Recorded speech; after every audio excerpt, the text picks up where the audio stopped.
Live. Hi, guys. You are returned to Beery Good Entertainment. This is episode 44, and we're here with Elaine and Dan, and we'll be talking about a brand new project called Minding Mama. Elaine, you're in the UK. Could you please tell us basically what is your project about? Minding Mama is a comic book series about a future Earth where the ozone layer has been practically destroyed by decades of intense solar flare activity, which Barack Obama called space weather events. And it's about Mama's fight to save herself and her son from possibly starvation and find other communities that have survived. And she sets out on a journey with her farm bot Cyril to find other communities. And of course, this is dangerous because of the UV problem. And so that they'll get into all kinds of adventures, and she'll discover things about her past that, which are rather troubling to her, which I can't go into now because it's spoilers. But that's basically it. And you're actually putting this, as I understand, you're putting this on Patreon. Are you also putting this on a crowdfunding site? On Kickstarter as well, yeah. And that starts on the 27th of August. This is to enable us to produce the first issue, pay for all the artist fees and printing and postage and packaging, all that kind of stuff. And for the rewards for the lovely people who we hope are going to back us. Excellent. Tell us a little bit about yourself, Elaine. Well, I live here in the UK. I was born in a little town called Aldershot, which you may or may not know, probably not. It was known as the home of the British Army. My family weren't in the military, but we just happened to live there. And I've been a science fiction fan since I first read, I was going to say The Magic Faraway Tree. I'm not sure that qualifies as science fiction, but definitely since Captain Scarlet, Star Trek, UFO, and all that kind of thing. Blake Seven, Doctor Who. I just love the whole thing, and I love genres. Hello, Lola. Hello. Speculative fiction. And I started writing properly. I used to write fan fiction before, but in 2011, 2012, I started to write my own original fiction, and I've been a self-published author or indie author ever since. Fantastic. And my co-host Lola just joined us. Hi, Lola. How's it going? Pretty good so far. So Dan, I'm gonna let you talk a little bit about yourself. You are the storyboard artist for this project, correct? Well, I'm actually the artist on the project, as well as originally when Elaine contacted me, it was to storyboard a potential animated film. But we had talked during that period about maybe doing it as a comic book first, so that we could sort of gain some interest and develop the characters visually. So that's how this kind of got started. And then that led to doing a short video piece to help promote the Kickstarter campaign that's coming out later this month. So that way we could sort of we sort of did everything but the animated film so far. So maybe that will happen next, after the first issue comes out and gets some interest, But the idea was really just to put everything on paper. Oh, I'm back. Aha! There we go. I'm back. So Sorry, Dan. No, that's Carry on. The more time that we have to develop the way the characters look, the better. That's fantastic. So I come from a film and comic book background. I started in comics. My first TV show was the Teenage Mutant Ninja Turtles back in the 90s.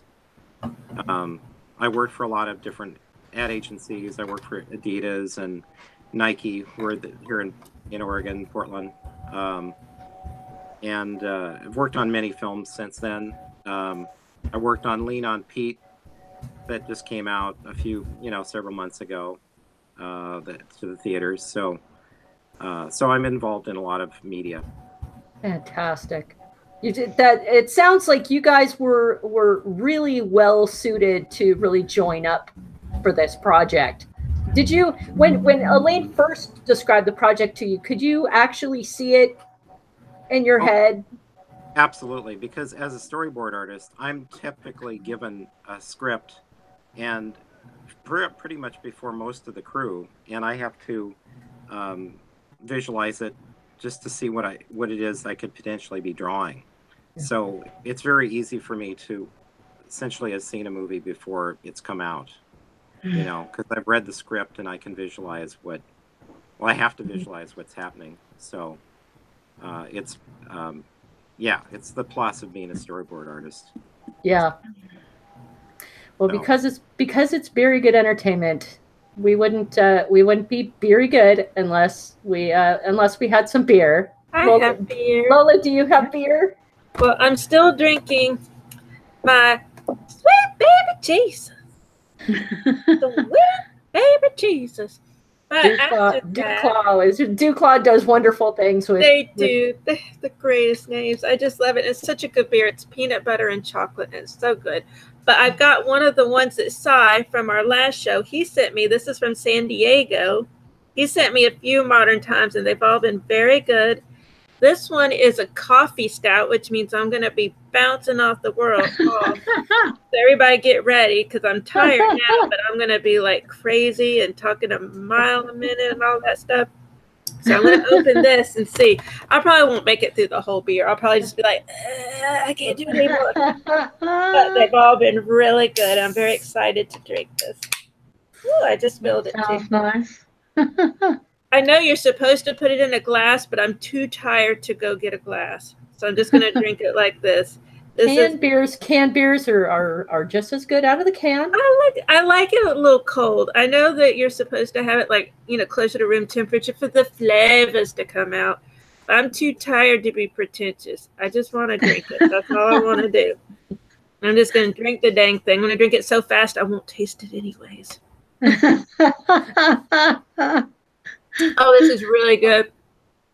Definitely tastes like coffee. Definitely. Is it like dessert coffee or like breakfast coffee? It's creamy. It's creamy. So it's more like cappuccino type. It's very creamy and very good. Like a latte? A little bit like a latte. It's creamy. It probably has lactose in it or something, which I'm not supposed to have. But oh well. It just means I'll be a little more burpy and gassy. So, but really no different than I normally am. So it'll be okay. But yeah, it's really good. It's called Black House. It's from Modern Times. It's a coffee beer. It's really good. That's a nice can. It's very, very classic, isn't it? It's a very tall can. It's a very big can. So I probably won't drink the whole thing because I still have to take care of my mom. So I'm on duty. So I can't really drink the whole thing. Well, I've got a warm lager, Hop House 13. I don't know. Oh, nice. Oh, that looks really good. That's nice. Yeah, that's nice. It says it's 3 types of hop, delivers a uniquely fresh hop aroma and crisp flavor with hints of apricot and peach. Neat. It's made in Dublin. That's what I was going to ask. So it's from Dublin. Okay. This is actually a Guinness beer made in St. James Gate. Yeah. Galaxy Topaz and Mosaic hops, which a lot of our fans will recognize. Yeah. Very nice. I didn't realize Guinness did much more than Guinness. I know they got the Guinness Blonde now, but I didn't realize they did other types of beer. Yeah, it's kind of interesting. I'm learning more and more about Guinness all the time, and even though they're not considered craft, some of the stuff they're coming out with is still pretty good. And yeah, I still go get a nice dark Guinness every once in a while because it's nice and it's available at 7-Eleven. Well, this is what I've heard. Now, maybe this isn't true. Someone will tell me. But I've heard that the Guinness we get here is not the one that comes from Ireland. That's what I've heard. I've heard the one we get here actually comes from Canada. So That's what I've used to heard. be. I think a lot of it is coming from Ireland again. Okay, good. Some of it was coming from Canada. Okay. Now it's difficult to tell because markets are entirely different. Yeah, so I'm gonna take a chance. My homebrew. Awesome. Oh. Very good. All right. My last one. It's my last brew. It's a Belgian saison.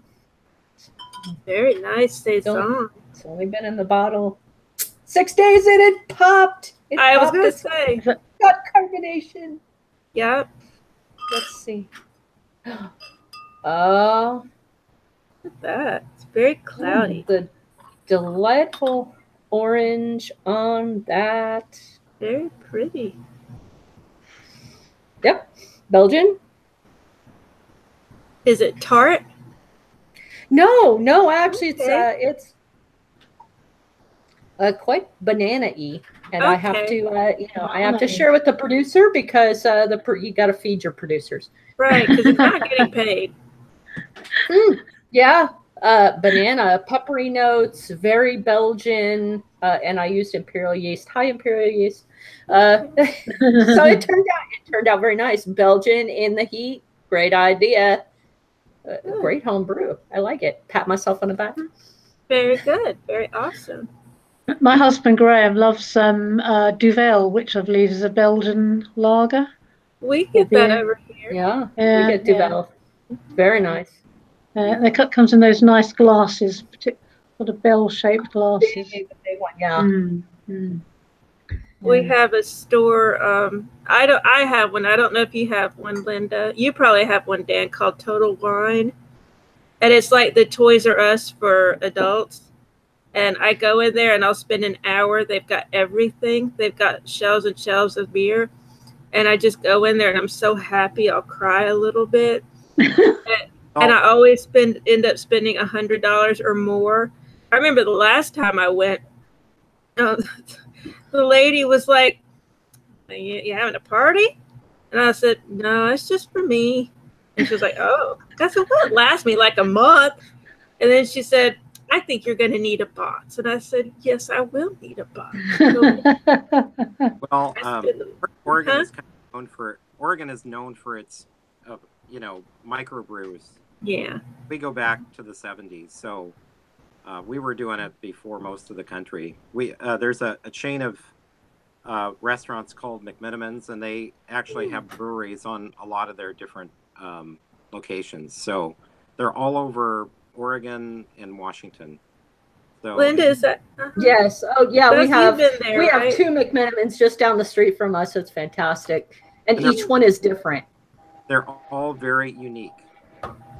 So, like we have one in Portland that's at the Kennedy School, which is actual school where people can stay like a hotel, and then they can have a beer and have dinner and all kinds of things.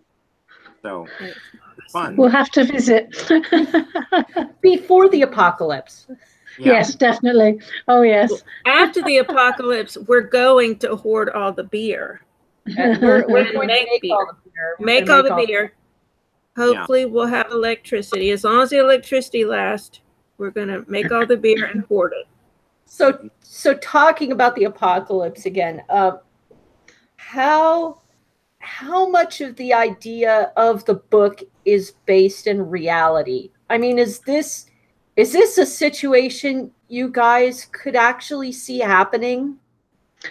Oh, yes. As I said, President Obama did an executive order back in, I think it was October 2016, where he wanted to have the country prepared for what might happen in the event of severe weather events, or space weather events, which is basically solar flares, which knock out communications, it fries equipment, and it can also, over a long period of time, damage the ozone layer. So it could conceivably maybe happen, which is, I always like to base my stories on scientific possibility, even if I do take it a bit further than, And that's part of fantasy, is to come up with things that could or may happen, you know.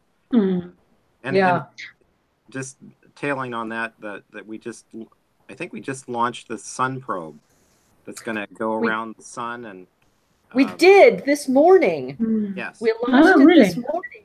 Yeah, I'm actually really excited to see if some of our conceptions about how the energy around the sun actually, especially flares, happen that are just going to get crushed. I mean, are these sun flares actually happening the way we think they're happening, or is it just because we're on Earth and the sun is so far away? Because I know you mentioned solar flares as being part of the comic, and because we're losing our ozone here, it's that could be a realistic possibility for wiping out plant and animal life on the surface of That's Earth. right. It will even go down below the water, so plant life that's in the oceans will also be affected. And so marine life. It's just it's all encompassing. So it's pretty nasty, actually. It's really sad. I mean, when you think about it, at least past extinctions were completely out of people's control. I mean, the dinosaurs had nothing to do with their own extinction, but this is completely man-made. I mean, it's on us. Well, I don't know about the solar flares. I think I don't think we can control that. No. But our ozone. No, but we could control at least, a lot of the greenhouse effects that we're responsible for. That's a tough notion. It's a tough notion to accept that, there could be something that we're doing, but because we're a little bit lazy, so much of the time, that we're not taking a step in order to stop that situation from happening. But then you have the argument on the other hand that some scientists say that it's actually cyclical and that really what we do doesn't really make much difference. So I don't know, because I'm not a scientist, but I know some people do believe that. So there's been periods of ice age and higher levels of heat, throughout mankind. So because we've just been here for a blip, haven't we? So this could have happened many times before, but who's to say how much what we're doing affects it? I don't know. Well, then maybe it's just meant to be. Maybe our time has come. So maybe go back to just don't pollute. Give a hoot. Oh, definitely. Yeah, that's a pretty simple, think you keep your yard clean and keep your world clean, right? Absolutely. I mean, you see those create as little trash as possible. Yeah. You see those images of the beaches where all the plastic's washed up, and that's just horrendous. I saw a picture of a turtle that got stuck in like a toilet bowl or something. It got stuck in something and died, and I'm like, that's horrible. And at the same time, I'm like, how did it get in there? I know now that's part of politics, and we do go into politics on Beery Good Entertainment. That's turtles and fish. We've recently had an episode here in the United States where we've pretty much directly connected a die-off to a recent politician's decision to cancel some regulations that caused some devastation in the ocean. And that makes me angry. It makes me really angry. They're stripping pretty much everything. All the regulations they're going back on. It's just distressing. Well, generally the stuff that's happening right now is stuff that's been in the process for years. So, I mean, you can't just one regulation being canceled one day doesn't mean that it stopped anything or started anything. So it's about having to come up with solutions for it on the base of, with the company itself and how they get rid of waste and on an individual basis, Oh, yeah. So, so do you consider this kind of like do you consider the book as kind of a cautionary tale in addition to entertainment? I suppose there's always that element to it. I hadn't really conceived it as such, but I mean, you can read that into it. It's like with Methuselah, that was kind of like a possible warning about what could happen if gene therapy went too far or in the wrong direction. I mean, my main purpose is entertainment, but yes, I guess you could read a little cautionary tale into it too. And also, you want people to think. That's part of the purpose. And I mean, if there aren't, if nothing happens, if there aren't consequences, then no one's going to think. So you want them to realize that, hey, maybe this applies to our life now. Maybe there are things we could do to prevent something like this from happening. Plus, having a crisis makes a more interesting story. You know, most stories have to have a crisis, or they're not really very interesting. So it's just a day in the life. Yeah. But we'll make it interesting, and maybe there'll be robots fighting too, or something. Everyone likes a fight. Yeah, everyone likes. I love robots. We'll find a whole colony of robots that make beer. That would be awesome. That's going to be their next step after they make plants that are UV, that can survive UVs. They're going to make beer. Well, because in the olden times, beer was considered as food, wasn't it? It is food. It was clean water. That's right. As well. Well, if you lived in London in the 17th century, you wouldn't want to drink out of the Thames. No, cholera and Yep. Ooh. Modern technology. Yeah. The funny thing is, there is actually a beer now that's marketed as survival beer. It's supposed to have, it's supposed to have like all the nutrients you need for a day. It's expensive though. I don't remember how much it is, but it's expensive. But it's a nice thought. I mean, if it came down to it, I wouldn't say no to it. That's for sure. That's true, but I've tasted some beers after they've been sitting in the can for a while, and I don't know. Good point. Might not be a great idea. No. Well, I think in survival terms, aren't canned goods supposed to be, they're supposed to last for a long time, aren't they? I mean, my husband Graham watches these, is it REM?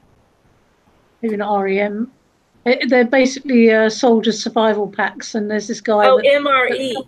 MRE, that's MRE. it. He opens them up and eats them, and sometimes they can be 50, 60, 100, whatever years old. And I'm surprised he's still alive, but hey ho. But canned goods last the best. Yeah.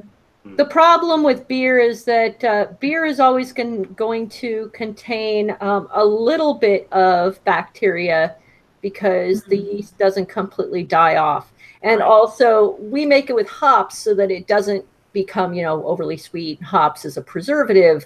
The hop flavor does go away after a while. So then you wind up with something that it may be decent to drink, but doesn't taste very good. And if the bacteria starts growing again with the smallest amount of oxygen, then you start getting sour beer, and it can turn into like vinegary, and it's really bad. Yeah, that could be pretty gross. Oh, Lola, you found it. I did. Dogfish.com. It's the end of the wart. The wart as we know it. It's the end of the wart as we know it. Yeah. And it says, if you were cast away on a remote desert island, allowed to bring only one beer to enjoy in blissful solitude, what beer would and should you bring? So they say it's a complex mixture of nutrient-packed superfoods. Acai, goji, blueberries. That's a lot of berries. Makes me wonder if it's like really tart. They've got rose hips, purple sweet potatoes, chia seeds, quinoa, and all that in a beer. Wow. Well, I mean, I've heard of spelt making beer, but quinoa? And oats and flaxseed. That seems Oats. I mean, very oats. I dense. put oats and rose and sweet Okay. potatoes in beer. So And why all not one beer flax? though? All Why one beer? Yeah. Okay. Sweet potato, rose hip, chia, oat beer. Um, Vitamin B. yeah. Heck, instead of my daily vitamin, I'll buy this. I don't need my daily vitamin anymore. And the good news is, if it is the end of the world, I won't care because it's 9% alcohol by volume. Yeah. So how about this, Bring Dan? it on. How about this, Dan? How about if I decide to make a comic book about an end of the world beer based on this beer? Would you illustrate it for me? Yeah, I'm sure I would. Well, Linda is a very good writer also. She's published on Amazon just like Elaine has, so she does a really great job. Her nom de plume is Sorceress Zero with an O and a zero instead of the O, right? Zero instead of the O. Yep, and the zero at the end. So she's a very good writer also, and comic book would be perfect for you, Linda. I love comics. I do too. Well, I have to get going pretty soon. So if you have some questions for me, we should probably you should ask them. How does somebody actually find an illustrator? You know, what questions, if we wanted you as an illustrator, what should we be asking you? Well, that's a good question. I mean, you would typically look at your person's portfolio to see if that's the style you want, and that if it's possible, if I can do it in the amount of time that you need it done by, and then the cost, you know, and for me, I'm always working on, you know, about 80% of the time or 70% of the time working on TV commercials. So the rest of the time is working on TV shows, and then what's left is for comic books. So yeah. So that's why I don't do as many as I used to. I started in the comic book field back in the late 80s. I worked for DC, Marvel, DC, you know, Dark Horse Comics. So, you know, so I've worked for a lot of these big companies back then, and then got into film and really haven't really looked back, except that I do a regular comic now called Johnny Scotch, which is a film noir comic, and then I'm doing Elaine's book sort of alternately with that. So in my you know, copious free time. Yeah, when you have time. Yes. So yeah, those things, you know, the style, the actual work, the cost, and the if there's the time to do it. And you know, people vary from being able to do very quickly, do the work quickly, to you know, being very slow, which tends to be the problem with comics, is that people tend to have different speeds. Yeah. And how much of the story, in order to create an illustration, like say a cover, just a cover, right? How much of the story would you need to know to create that? Well, there's two rules of thought. One is to just draw something that sort of represents the characters of the story, and the other is to take a portion of the story and try to illustrate that. One of the great comic book artists, Joe Hubert, would always have a cliffhanger essentially on the cover, which would get you more interested. Well, I always love that, because then you go, okay, well, what's going to happen? As opposed to just showing the characters, which doesn't really lead. It makes you interested in the story, but not necessarily interested in the moment of the story. You know? That reminds me of a Wonder Woman. One of the Wonder Woman graphic novels I have. On the cover, it's a famous one. You see Wonder Woman's boot stomping on Batman, and so that's kind of a cliffhanger, because you're like, why is she stomping on his face? Well, it just makes you want to read it. I can show you the third issue of Johnny Scotch. Hold on. Oh yeah. So Johnny is in a difficult position in this one, Okay. you can kind of see that basically the villainess has Uh-oh. just She has shooting a him. gun pointed at him. Yeah, and he's in the trunk of a car. Oh. He's Oh, not in a good position. No, that's so intriguing. the author was a little upset that his character wasn't actually on the cover, but he's actually, in a sense, all the readers are in his position. They're seeing it from his point of view. Right. Here's I another. actually like that. Here's another. This was the second issue, and I did it sort of in a pencil style, and it just has different portions of what the story is about. Of course, it's got Lila, who's the femme fatale, and I like her. Of course, I'm drawing her all the time. So, but it doesn't tell you the whole story. It just tells you parts of the story. Excellent. So anyway, those are two different styles, of telling a cover. Awesome. Love that. And is there anything else you'd like to tell us about your work, your life, Portland, Well, the apocalypse? I've worked on not too much about the apocalypse. I'm pretty hopeful for the future, but no, I've worked on a lot of TV shows here. I work on Librarians, which just love it. What is okay? Let me ask you.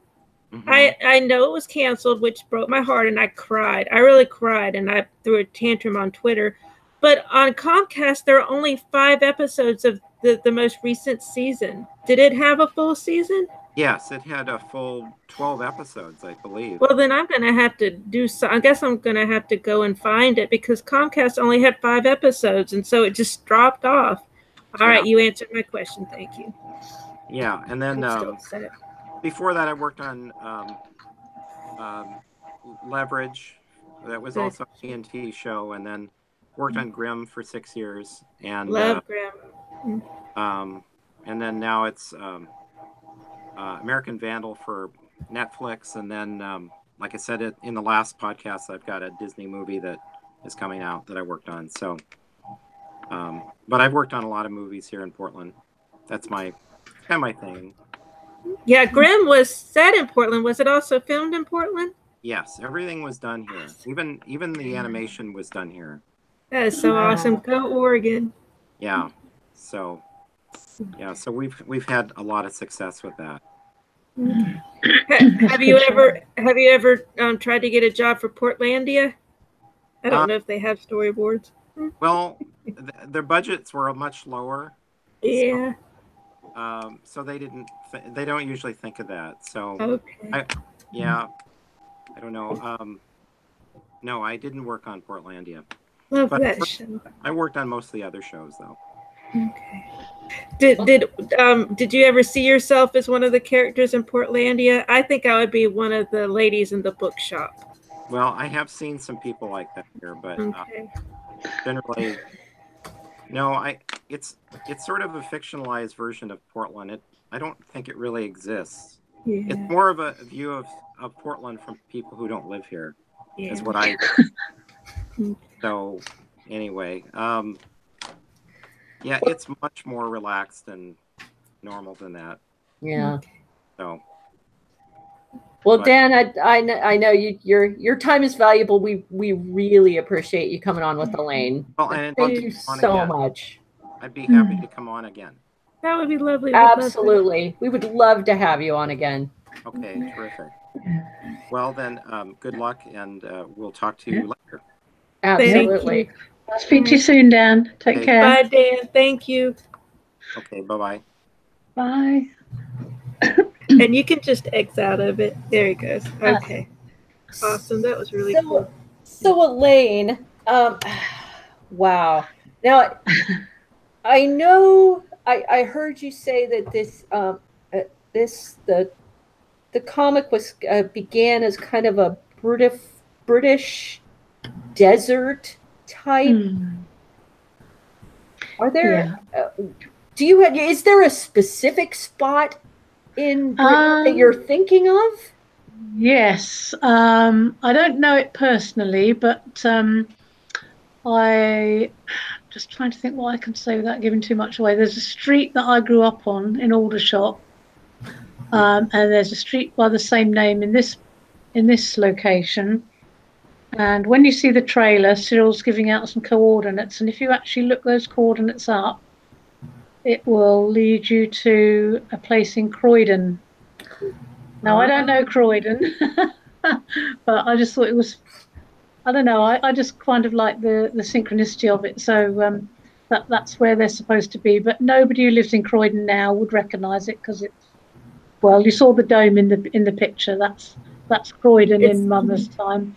I don't think anyone would recognize their home in this future time. No. Probably not. Now, are those places in Surrey? Are they all in Surrey? Where are they Croydon is in, where's Croydon? I think Croydon is in Essex. Okay. Which is kind of, my geography is terrible, so I'm going to be embarrassed now. That's but okay. It's not far from London. It's kind of, I bet my husband's laughing now because he'll know exactly where it is. I had to use I'm Google. hopeless. I Yeah. had to use Google. That's how I even know Surrey, because I was looking at Google, and Google said that the town council is not in Surrey; it's actually in London, which I think is odd. So Google told me a lot of stuff. Yeah, well, some of them are. I mean, where I live now, Camberley and Surrey, we've got our own local council, Okay. which is Surrey Heath, and then there's the county council, which looks after other areas of Surrey. But there are lots of towns in Surrey, so each town has its own local council as well. So yeah, so some of them there are parts of Surrey that are very close to London, and there's some parts that aren't. I mean, where I work, which is about 6 miles up the road, there's one of those milestones which says London 30 miles, but I don't think that's inner London. I think that's actually the outskirts. That's like where you're just barely at the border. You're not in the middle of the city or anything. No. But I mean, one of the things I like about speculative fiction is imagining, what a wasteland would be like, and which towns would be under that wasteland. I mean, there will be derelict buildings, but as you say, nobody who lives here now, if they went there, they wouldn't recognise it at all. So, yeah, I'm working on my current project is Detroit. So trying to make Detroit seem like it's completely just but still have the Detroit feeling in it is really difficult. It's really difficult for me. That makes me think of that last scene in the original Planet of the Apes film with the scene on the beach with the Statue of Liberty. Right. Yes. I mean, and that's he the only realizes way where he is. Yeah. Well, there's a series that was on the History Channel several years ago. I loved it. It's called Life After People. And I think it's been on Netflix. Remember that? Yes, I remember it. Totally fascinating because each episode goes through a location and they tell you what will happen if they're untended for 2,000 or 200, 1,000 years. Like in one episode, they did the Hoover Dam, and eventually it would shut down and overflow. It's just really fascinating. Just you see how be on the other side, would you? No, I don't want to be on the other side. No, definitely not. I don't want to have anything to do with that. Yeah. And Linda, another thing I learned just a few years ago that might be interesting in your story. Did you know that there's a small piece of Canada that's actually south of Detroit? Yes. Yeah, I just learned that. Yeah, I learned that myself by going through Google Maps. Yeah. I had no idea until a few years ago. I thought the person was lying to me. But no, it's true. It's true. There's a small little area of Canada that's actually below Detroit. And a lot of the Canadians work in Detroit. So they have to, they have a special process where they can go and work over there. And the article I read was talking about, because, Detroit is very economically depressed. And they were asking the Canadians what they thought of it and what they thought of, American politics and everything. And basically they just said they just stand on their side and watch and go, well, I'm glad I'd live over here. They're like, staying over here for a little bit, and I don't blame them. Now that puts me in mind of the City in the City. Did any of you read the book or seen the TV series of that? It sounds familiar. I probably read it. China Mayville, I think his name is. It's about the recent TV series had starred David Morrissey as the lead character. Okay. And basically it's two cities which overlap. It's kind of like East and West Berlin, I suppose, but wait, the city and the city? Yeah. Did that? That's the name? It says there's a TV miniseries out about it. I want to see it. That's right. That's the one. Yeah, it's very good. Yeah. And basically they live in the same city, but the people of one are not allowed to see or even think about or look at the other people. So they've built up this whole culture of ignoring each other, and it's really, I can't explain it any better than that. But so it's really good. So it's kind of like it's a social contract of the invisible wall. Yeah, and they have checkpoints, and the story is based on the lead detective, whose name I forget, but played by David Morrissey, has to go and investigate a murder of someone in the other city. And of course, then you have to go through a training thing of how to overcome your indoctrinations and not see them. Yeah, it's really interesting. Yeah, I think you'd enjoy it. Yeah. Well, somebody had to have had some UK connections, because UK entertainment does murder and mystery like nobody else. Oh, it's the best. That's my mother and mine's favorite. We've been watching this show. Linda, did you ever watch Strike? I don't think so. I don't think I know. Well, I actually meant to say Elaine. I'm sorry. I meant to say Elaine because it's a British show. It's called Strike. It's not familiar. No. It's based on a book written by J.K. Rowling, and she was writing under her pseudonym when she does mysteries. And it's really good. It's actually showing on Cinemax over here. And me and Mom watch it because the main character is an amputee. He has his his below knee leg amputated. And so he has the same kind of prosthesis Mom has, and he goes through a lot of the same things that Mom goes through. And she always says, he understands. No one else understands, but he understands. I'm like, yes, Mama, he understands. But it's a good murder mystery. It's had 3 series, and each series is only like 3 episodes. So we actually watched the whole thing in just a few weeks. It's called CB Strike over here, but in England, I believe it's just called Strike. It's really good. I'll have to look that up. Yeah. It's good. So without giving anything away, well, too much, whatever you don't want to give away, are the people, how are the people in, I mean, how different are they in the comic book? I mean, are we still having these little political arguments? Are we still having the normal day-to-day stuff, or is it all just, oh my God, I have to figure out how to live? It's all quite grim. I mean, the community that Mama comes from is very small, and the birth rate is very low. So her child was the last child born in the previous decade. So, they're facing extinction, basically. Yeah. So, she just needs to see if there's anyone else out there is really the focus of it. So people are people, but they don't have the same preoccupations that we do. Obviously, that they're too busy trying to survive and trying to find or create or grow food underground, hydroponics and what have you. So that makes me feel like I have not gone far enough of my own writing, because you've really gone thought it out, the suffering aspect. I love world building, and they always say that you should make your characters suffer. So what can I say? Yeah, it's kind of boring if they don't. If they're just sitting around watching TV, that's boring. Yeah, you have to test them, and cliffhangers. You have to end on a cliffhanger, don't you, to keep people coming back. What's going to happen next?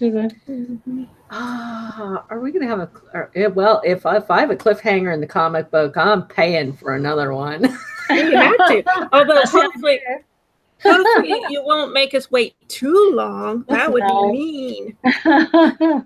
Yeah, it's taken us quite a while to get this far on the first one, because basically everyone has, day jobs, like Dan with his, bread and butter, and Sue with hers, and me with mine. So, we just sort of poodle along, and then there'll be a spurt of activity, and then it'll sort of slow down a bit. But yeah, well, hopefully we'll be a bit quicker with the next ones. It makes it easier when people pay for your time, though. Yeah. That does make it a little easier. Yeah. It's hard to get at that point, though, especially when you're independent. It's hard to get there. Oh, absolutely. Especially if you have to go back and redo like editing for specific formats. Have you ever had to do that? When I do an ebook, and then I have to go back and reformat the whole thing, like a whole novel for print. Yeah. And then if I want to do an audiobook, I have to go back and re-edit it again. No, I've not done audiobooks yet, but maybe. One of the good things, I don't know if we talked about this before, Elaine, but they have it now where you can put, if you're an independent, you do your own audiobook and you're independent, you can put it on Audible. They have yes. Yeah, I've heard about that. I've not really looked into it because I simply haven't had the time. But yeah, there are a number of different. I use a specific service that actually does put it into libraries, puts it on Audible, puts it on Kobo, and then everything else. And it's just for the audiobook. And I can't remember the specific name of it right now, but all I can remember is like Audible. It's Republic something. But it does. It goes through and it takes the format. It submits it to all the different platforms, and then it tells me if those platforms think it's good enough. If it's not good enough, I can adjust it and resubmit it. Yeah. And then they accept it. And they take a small the audio place takes a small part of the profit instead of me paying them a fee. Payment. That's good. Yeah. Because that's the problem for indie writers, is that everything costs. If you self-edit, you might miss something, but you pay for an editor, and that's that's money. Yeah. Authors Republic. That's what it's called. It's called Authors Republic. Oh, right. I like that. That sounds interesting. The only difficulty is when you submit it, it can take up to 2 months for the whole process to get through, for it to get onto the platforms you want it on. They might have to review it first, and that takes time. Yeah, I would imagine. But Audible does have matchup programs, so you can actually find talent, which is a good idea, to voice the book. That's really cool. Oh, and I think if I remember correctly, that the voice talent also takes their money from the profits, if I remember correctly. They can. So you can actually pay. You can pay them directly if you like, or you can have them take a profit out of take a slice out of the profit. I'll have them take it out the back end because I ain't got no money. I ain't got no money. I think I receive about $2 a book. So, it took 6 months for me to recoup my my expenses. I have just getting it out there, isn't it? Yeah. I don't think I've made. I haven't made more than in the last year. I made about $2.50 on that book I published a few years ago. But if I ever sit down and finish the one I'm working on now, that would be better. And I have ideas. Like, I've had different ideas for books, and I write them down. And then the next day I'm like, what was I thinking of? So it's like, I can't focus. So but I mean, I have an excuse. I'm taking care of my mom. Yeah. But, one day I hope I get to the point where I can sit down and really concentrate. Marketing is difficult, isn't it, Elaine? It is, yes, absolutely. You feel like you're a small fish in a very big pond, and there's lots of bigger fish out there, and you just feel like you're shouting, and and nobody can hear you above the or no one cares. When I go to conventions, I'm generally a shy person. When I go to conventions, I try to overcome that. So I'll go up to people, I'll say, do you like science fiction? And most of the time they look at me like I'm trying to sell them something. I'm like, no, I'm like, I'm just giving you my business card. I write science fiction here. And you're not supposed to do this, but like when I'm at the different cafeterias, I'll leave stacks of business cards on the tables. From what I understand, they end up in the trash if no one, at the end of the day. But I'll put them all along the cafeteria, and sometimes if someone's sitting there, I'll put it in front of them, and sometimes they'll say thank you and start looking at it. And I'm like, I'm a science fiction writer. Here's my, business card.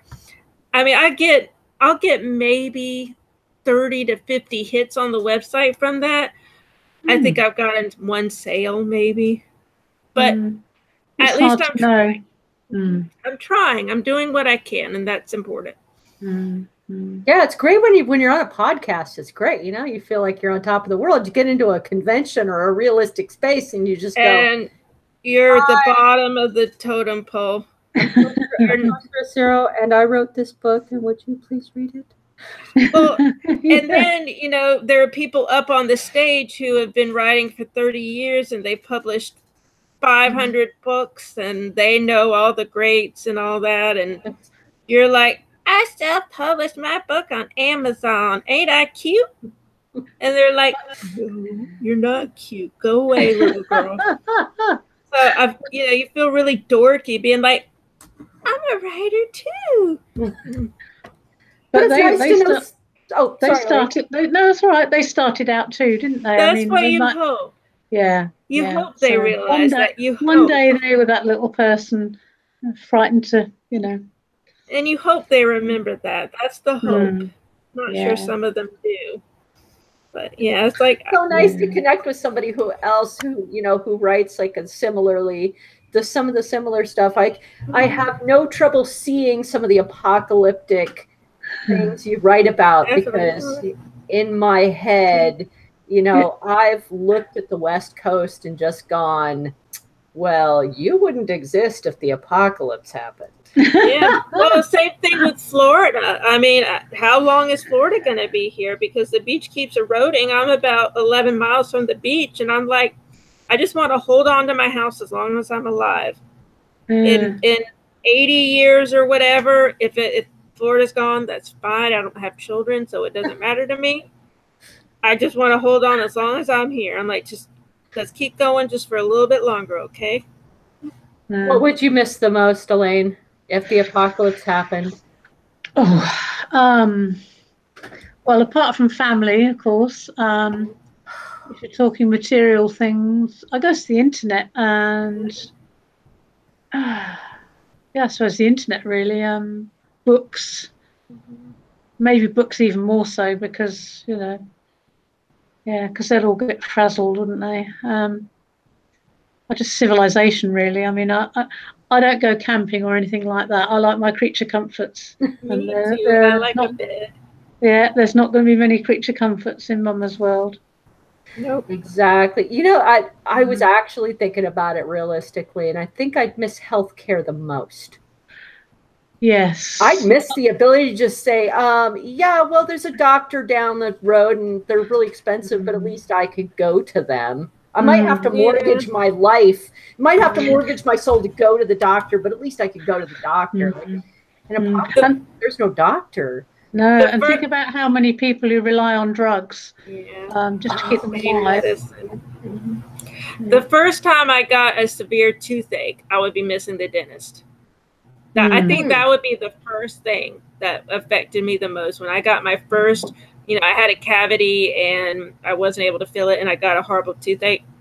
That's when I'd be like, okay, I like Medicare. Can we roll back to where we were before? Because this isn't working for me. Of course, I would also miss all the UK murder mysteries. Exactly. Linda bought me BritBox. which is a BBC. That's the streaming BBC. So I just got that yesterday. So I've been watching Shetland season 4, which makes me happy. I love Shetland. And I already had Acorn, which they run a lot more of the ITV type stuff and other non-British stuff. So we have 2 streaming services here for British entertainment. So I've got Acorn and BritBox. So I would miss that a lot. And I even subscribe to Hallmark. I'm just crazy. I'm just insane. I got it all. Doctor Who. Everybody would miss Doctor Who. Everyone missed Doctor Who. We wouldn't be able to see how Jodie Whittaker does. Hopefully this happens after Jodie Whittaker's tenure. So I want to see. Yeah, I definitely want to see that. I want to see Jodie Whittaker. I'm not sure how I feel about 3 companions. I think that might be a bit much. What do y'all think? Yeah. I suppose and because they're going to all be standalone stories as well, aren't they? So I don't know how much depth. Yeah, I like. I mean, we've had in the classic Doctor Who. There's more than one. So. Yeah, that's true. Yeah, I don't know. I guess we'll have to wait and see how it pans out. But as long as they don't scream. No screaming. Who was screaming? Who do you remember screaming? Okay, in the classic Doctor Who, it's classic girl scream is like in all of them. And that's the only thing. Just nails on a chalkboard. I know. That's all they knew how to write for the poor ladies. That's all they knew how to do. And I'll bet afterwards they were like, "Do I really have to do this?" And they said, "Yes, you do. We own you. You belong to us. Yes, you have to do it." Look, my son just bought me a cup of tea, even though I haven't finished my beer. And look at my mug. I don't know if you can see my mug. Oh, lift it up a little bit. A little bit more. Oh, that's lovely. Is that Orphan Black? Yeah. Oh, that's fantastic. Oh, I miss Orphan Black. Yeah, I love that show. We watched it. I got the box set and we watched it every night for however many months it took. Sometimes we've watched 2 or 3 episodes because we couldn't wait to see what happened next.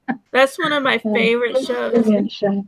And she won Emmy Awards, rightfully. She won Emmy Awards for that. She really deserved it. She's fantastic. I mean, even though I knew it was the same actress, it felt like different characters. I know. You just, even when you see them on the same screen together, she's so talented.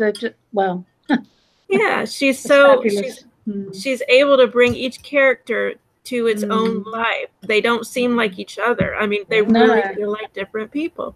What did you think about her and Felix's British accents?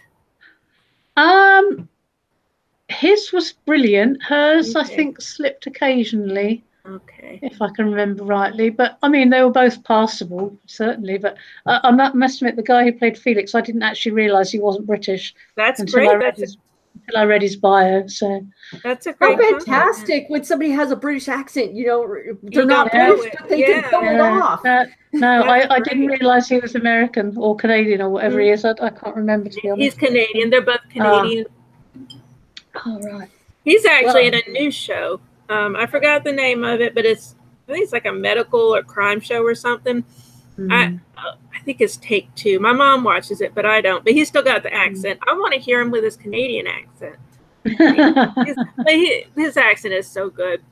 And her accent, she actually had 2 different British accents because I guess Sarah's was more of a Cockney type London accent. Yes, I think it was. Yeah, it was. Yeah, London.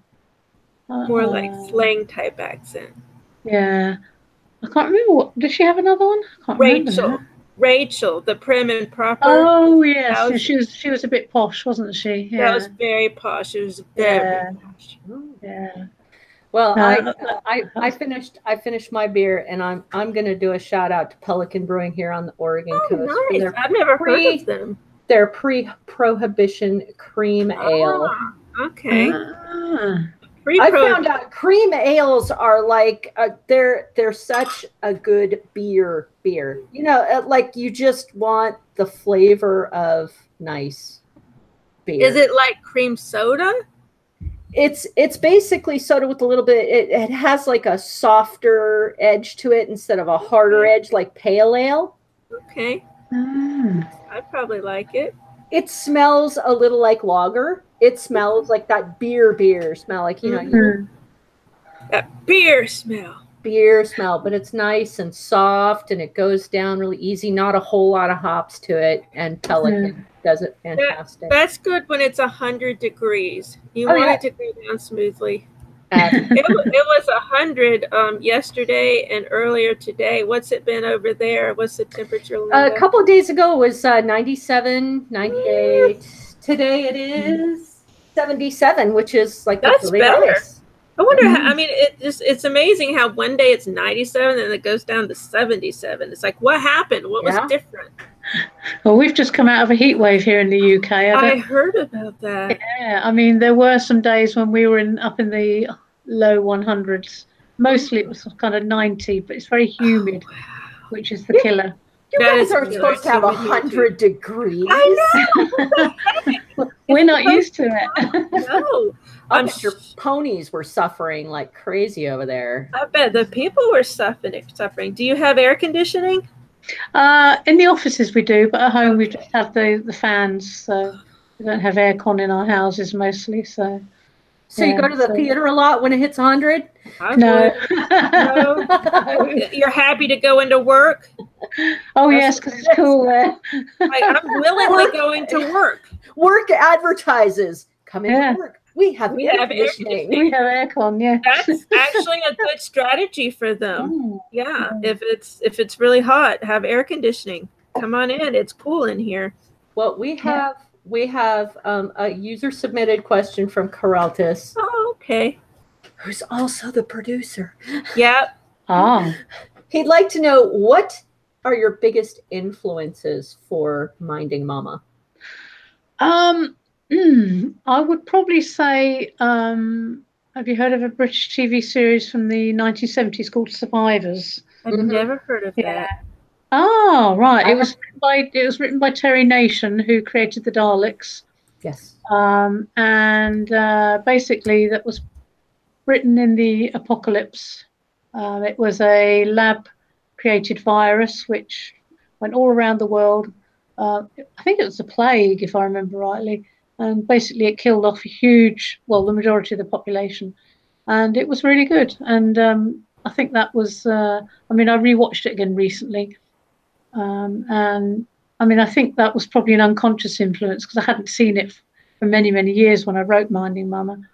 But I remember it made a huge impact on me when I was a teenager watching it in, I think it was 75, 76. It had 2 seasons, or was it 3?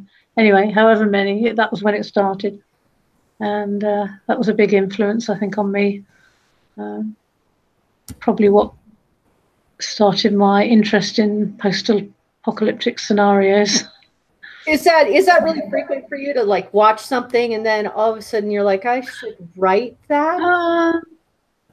I wouldn't say so. I mean, what usually happens is that I write something from an idea. Maybe I've seen something on the news. That's usually what sparks it off. Like I saw the space weather event for Obama. I didn't find out about until afterwards. But usually it'll be influenced by something I've read about, something that's really happening. But then I'll find out that lots of other people have done similar things. So I have to try and make my take on it different to theirs. I had an idea for a story the other night, and I was really excited for it. And then I thought about it. I was like, I'm sure I'm not the first person to do it. In fact, I'm probably the 50th person to do it. So before I develop it, I really need to see how many people have done it and figure out if I can do it differently. Yeah, because that's the thing. I mean, I went to York, was it the York in 2013, and also went to Getting Published Day at Regent's Park in London couple of years later, and there were 25 of us in the workshop. And they gave us a basic scenario. I can't remember what it was now, but they said then just write a premise, and every single one was different, even with the same basic starting blocks. You know, you've got this and this, and everyone came up with something slightly different. So, you know, just because someone else has done something similar doesn't mean that you shouldn't. We shouldn't be scared of. Yeah, we shouldn't be scared of. Maybe we'll do something different. Yeah, yeah. Okay. I don't necessarily need different. I mean, I'm really into reading apocalyptic novels and looking at comic books. So I like the amount that's out there. It makes me feel like I have this giant pool to dive into. And I'm not going to want for entertainment. It is very satisfying to know you've got plenty to read, plenty to watch, plenty to keep you entertained. Oh, yes. Yeah, I mean, my Kindle, I keep thinking it's going to tell me it's full very soon, but mine hasn't yet. No, nor's mine, but I worry. I do worry. I keep expecting Amazon to go, you know, you've bought 30. Don't you think it's enough? They're not going to say that, though, are they? I'm surprised Amazon hasn't just like made me an honorary partner. Because I mean, I make Amazon purchases almost every day, especially with my mom. So I mean, I'm always on there. I mean, I've been for more than 15 years. I've just been constantly buying from them. So I feel like I should own part of them right now.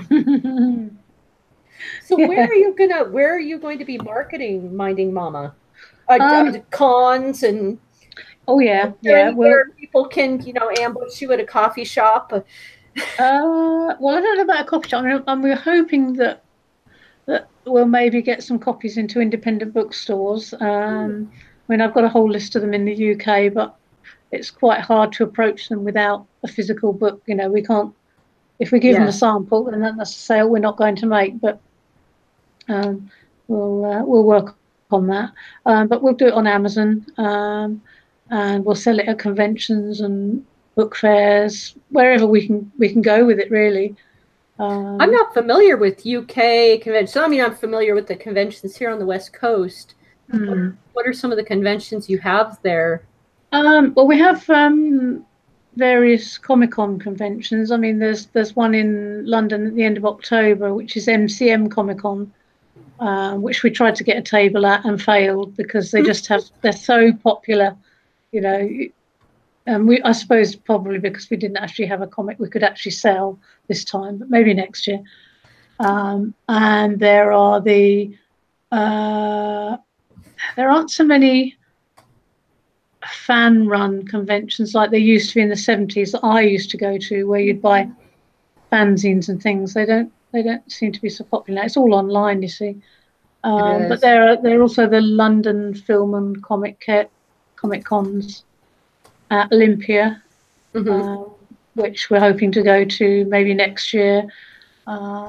There's Wales Comic Con, which is a big one in December. So there are a few, and there's lots of little independent events around the country, you know, clubs and what have you. So there's one in a little town called Alton in Hampshire that was on today, which is called Go Geek. And they have lots of people doing cosplay, you know, all from the comic world or anything really, Star Wars, any Doctor Who, anything. And I think some of the people there had traders tables, so you know, next year we'll probably do that as well. So I love doing cosplay.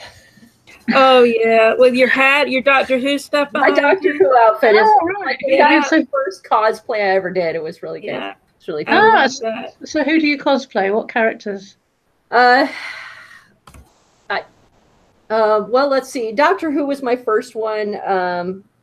Dr. Baker, of course, and yeah. And let's see. I'm working on one now for it's for Madam Secretary. There's a character in there called Cat, and she's just so well put together, and she's so confident, and she's everything I'm not. I know. I'm not a good actor. I couldn't pull that off. She wears this suspenders and this wonderful dress and a tie and like her own she's style. got a really nice mohawk, which I can do. I can do the mohawk. Yeah, you can do the mohawk. Yeah. And I'm working on doing that one. That's I love to do the little characters too. Well, I remember when I was at Dragon Con, I saw several Abbeys from NCIS. I love that. Oh, and they were so good. I mean, they have the black ponytails and the white lab coat with the goth boots and everything. Just so good. I can't pull off a goth look. I tried. I can't pull off a goth look very well. I love the look, but I can't do it. You have to wear a lot of makeup, and it helps to have pale skin, really pale skin. I live in Florida, so I don't have pale skin anymore. Maybe when I lived a little farther north. When my sister and I went to the 50th Doctor Who anniversary convention at the Excel Centre in Docklands, and I cosplayed the Visionary from The End of Time. I don't know if you remember the lady with the she sort of like had bird's nest hair and tattoos all over her face and hands. I kind of remember. Yeah, she was the one in the Time Lord and the Council of the Time Lords. Yeah, I remember her. Yeah. So I did that, and I had the little Planet Gallifrey paperweight actually, but and my sister cosplayed Donna Noble. Oh gosh, I love Donna. I miss Donna so much. She's gonna be at Dragon Con. I am is she? Yeah. I'm gonna say this quietly because I don't want my mother to feel guilty, but I can't go to Dragon Con this year, and I'm okay with it. I'm totally fine, but I am bummed because Catherine Tate's gonna be there. Oh, Catherine Tate. It's okay. I'll be all right. Maybe I'll go next year. It's okay. All I know to ask her about is Donna. I remember she had a sketch comedy show that I used to watch, but I don't remember much about it. Yeah. Dr. Donna. I know Dr. Donna. Dr. Donna, Doctor. I love that. Donna Noble has left the library. Left the library. Yes. Lovely. So are you open to online conventions? Online conventions? Is there such a thing? Oh, yes. I didn't know there was such a thing. How does this work? There are increasing numbers of online conventions. You sign up just like normal, and then they send you the link, and you can join. Some of them require you to install certain software. I don't usually attend those, but some of them are just like this. They're just their hangouts. I would like that. You can watch panels. You can ask questions, you can. That sounds great. You can actually talk to the actors and artists and writers, and it's very fun. Oh, I would do that. I've never heard of such a thing. I'll look into that. Oh, that would be fun. Yeah.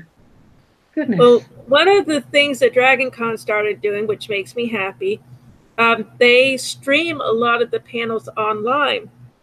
So if you pay a little bit of money, you have the rights to see all the panels. So I did buy that. So that whole weekend, I'm going to be sitting at my computer watching all the panels. So that's kind of neat. So in a sense, I'll be there. Yeah. So Lola, you convention like World Cup. Oh yeah, I'm going to be sitting there with my beer and sandwich or whatever. I'm going to be going. What did they say? What did they say? What did it? But I guess the good thing is, instead of being there, I'll have a really good picture of it, and I'll be able to hear everything. So unlike actually being there, I won't have to be like, I can't see them because I'm in the nosebleed seats. I can't see them. What did they say? What did they say? And people glaring at me because I'm talking. What did they say? Who is he talking about? Who is he talking about? So if I'm watching it online, I'll actually be able to see and hear it clearly. So I'm trying to look at the bright side of it. Yeah, I do the World Cup. So for 1 month every 4 years, I literally ignore humanity. Yeah, you were just World Cup. I sit in front of my computer and I dictate into a Google Plus group all the plays for every single match that I can sit through. Wow. Of the World Cup. And I tell my friends, look, if you don't like the World Cup, you need to ignore me for a month because it's all I'm going to be talking about. And I've had many people say, really thank you very much, because we can't stream, we can't look at the major things, but we can look at these Google Plus groups, and all your little updates come up as the plays happen. It's very nice. So I'm providing a service to humanity, really. Yeah, and enjoying it at the same time. Wonderful. Yeah. Well, we probably should wrap up a little. Yeah, I've just looked at the clock, actually. It's late for you. It's what, 11:30? Yeah. It is, yeah. I am flagging a little bit, I have to say. I know. It's so fun talking to you, Elaine. Nice. Yeah, likewise. It's fun. And I'm glad we're able to find a good time for everybody, huh? Yeah. Is there anything you would like us or our audience to know about Minding Mama that we haven't discussed? Basically, I think the only thing I can think of to say is that if anyone's interested in what we're doing, just go to www.mindingmama.org and check us out. That would be great. And hopefully support you as far as the crowdfunding. Yes, we'll have all the dates, all the updates on there, and so that people can find out when to check us out. But so the main crowdfunding campaign starts 27th of August, but we've got this other one going alongside at Patreon just to help out. So. And Very Good Entertainment will be sure to tweet and let people know about the 27th of August start date for that Kickstarter. Yeah. And don't forget, Lola is also an accomplished author. Lola, where can we find you on the internet? Well, I haven't updated stuff as much as I can. The most update thing is my Twitter. And of course, that's twitter.com/Lola Laracy. And Laracy is spelled Lariscy. The rest of the stuff I need to work on, so don't go anywhere else. Just go to Twitter. Because you do a lot of entertainment tweeting. I do, because one thing I have my phone, and I have like a little application where I get different news feeds, and so I can sit there and share to Twitter, share to Facebook, share to Hangouts. So I sit there when I'm helping my mom, when we're in a doctor's appointment, and I'm sitting down, I'm like share to Twitter, share to this, share to that. So that's really the only thing I can do right now, and I'm doing it like wildfire, like crazy. And we are, we are always open to recommendations of British entertainment, comic books, things you want us to comment on, political and feminist activities. If you want to talk to us, want to hang out with us, please let us know. I'm also an author. You can find me pretty much anywhere. You can type in S0RCERESS0. That's sorcererzero.com. I'm on Twitter, Facebook. You can find me also on Amazon with several children's books. Hunchback is going to be coming out very soon. That's a fiction. And I also have an Audible book of Eclectic Reflections of Now, which is a group of stories that kind of make you think about humanity. I want to thank everybody for joining us today to talk to Elaine and Dan about Minding Mama, a post-apocalyptic story comic book, and hopefully a video and animated story. Mm-hmm. Give them lots of money. Yep, lots of love, lots of exposure. Lots of money, lots of love. We will see you again here on Very Good Entertainment. Thank you for talking to me. It's been wonderful. Very welcome. It's been wonderful. Thank you. Bye-bye. Bye. Bye-bye. Bye. Bye.